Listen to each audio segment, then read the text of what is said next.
The question is, Tina has two projects, A and B in hands. The same amount of risk is involved in both the project.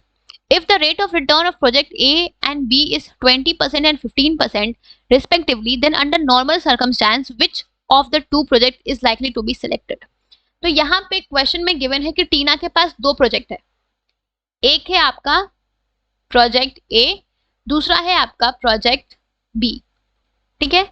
इस दोनों project में जो risk involve है वो same level का risk है, ठीक है, बट इसमें जो रेट ऑफ रिटर्न मिल रहा है प्रोजेक्ट ए में वो है आपका 20% और बी में जो मिल रहा है वो है आपका 15%। तो क्वेश्चन हमसे ये पूछ रहा है कि अंडर नॉर्मल सर्कमस्टांसेस हम इनमें से कौन से प्रोजेक्ट को चूज करेंगे। तो हमने क्या पढ़ा है कि जब भी हम इन्वेस्टमेंट डिसीजन को लेते हैं तो उस पॉइंट ऑफ टाइम पे एक फैक्टर होता है जो होता है आपका रेट ऑफ रिटर्न, जिसको आपको कंसिडर करना होता है, राइट। तो यहाँ पे जब भी हम बात करते हैं रेट ऑफ रिटर्न की, तो फर्म को अगर आपके पास ऑप्शंस अवेलेबल है इन्वेस्टमेंट की, तो इन दैट केस आपके पास जो भी ऑप्शंस अवेलेबल है इन्वेस्टमेंट, उस ऑप्शंस को आपको रेट ऑफ रिटर्न और रिस्क के टर्म्स में कंपेयर करना चाहिए, राइट।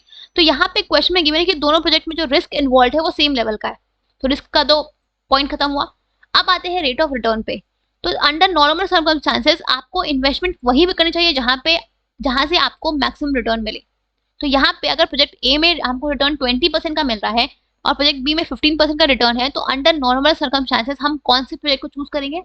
हम चूज करेंगे वो प्रोजेक्ट जहां पे रिटर्न हमें मैक्सिमम मिल रहा हो, और वो हमें मिल रहा है प्रोजेक्ट ए में, राइट।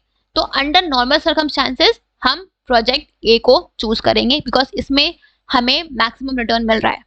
और जब भी हम इन्वेस्टमेंट डिसीजन को लेते हैं तो रेट ऑफ रिटर्न आपका एक फैक्टर है जो हमें कंसिडर करना चाहिए, राइट। तो यहाँ पे Tina will choose project A under normal circumstances, ठीक है। So option number 1 will be your correct answer.